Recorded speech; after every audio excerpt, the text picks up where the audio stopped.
Hi everybody. In today's video, I'm going to demonstrate how to do an instrument tie, a one-hand tie, and a two-hand tie. Let's go learn. Let's imagine for a moment that these two red ropes are the two edges of our incision, and I've just taken a bite with my suture, needle first. So now in my left hand is the suture part that has the needle, and in my right hand is the short end, which is colored in green. The two pieces of suture pulled tight form a V. You always want to work in the crux of the V, never on the outside, always on the inside of the V. Let's start with an instrument tie. Now I'm going to let go of the sutures, so the V's a little harder to see, but you know where it is. Don't start on the outside. Start with your instrument inside the V. Wrap the long end of the suture around the instrument and go grab the short end and bring it to the opposite side of where it started. So now the short end's at the top of the incision. Instrument in the V, long end of the suture wraps around the instrument, and you go grab the short end and you pull. There we go, a nice square knot.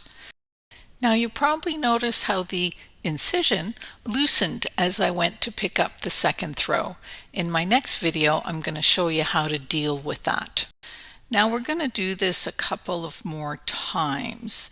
Needle driver always starting in the middle of the V. Short end always going to the opposite side.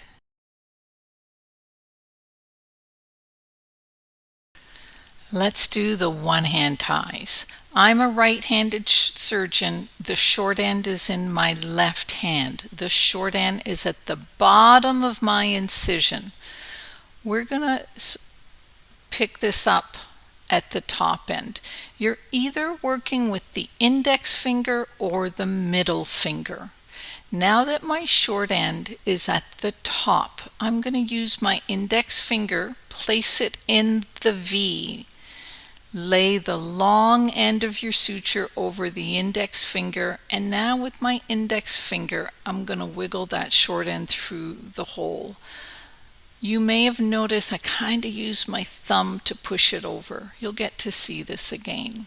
Now that the short end's at the bottom, my short end's going to lay over my three fingers, and I'm going to lay the long end over those three fingers. My middle finger wiggles through to catch the short end and pull it through the suture. Now the short end's at the top. My index finger is going to do all the work. It automatically ends up in the right spot. So all I need to do is lay the long end over my index finger and pull my suture through the opening. Now the short end's at the bottom, so I'm going to be using my middle finger. Therefore, I lay the suture on my three fingers and pull the short end to the top. Therefore, I'm going to use my index finger to wiggle. I'm getting a little stuck here. A little bit of help. That's all right. And pull the suture through your suture knot. Short end's at the bottom. Lay the suture on my three fingers. Use the middle finger to wiggle through and go pick up the short end. Short end now at the top. Place the index finger in the middle. Place your long end over the index finger and put your index finger through to go pick up the short end. One of the keys to making this work a little bit easier, not getting stuck like I did an index finger or two ago, is not to wrap the suture too tightly around your fingers. Let it be a little bit loose so it's easy to bend your finger and to pull the suture through. It takes practice. After you've done it a few times, it becomes automatic. But remember, short end at the top, use index finger. Short end at the bottom, use middle finger. I use the one-hand ties a fair bit actually.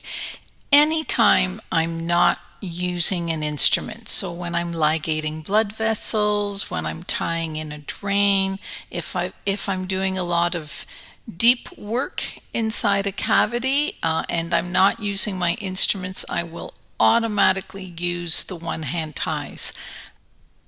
Let's look at the two-hand tie now. I am a right-hand surgeon, and the short end this time is in my right hand as opposed to the one-hand ties where the short end was in my left hand. So the short end's at the bottom of my incision. So I'm going to place my index finger inside the V, lay the short end over the index finger, pinch index and thumb together, go through my suture hole, and grab the short end. Now the short end's at the top. I'm going to put my thumb inside the V by wrapping the long end on the outside of my thumb.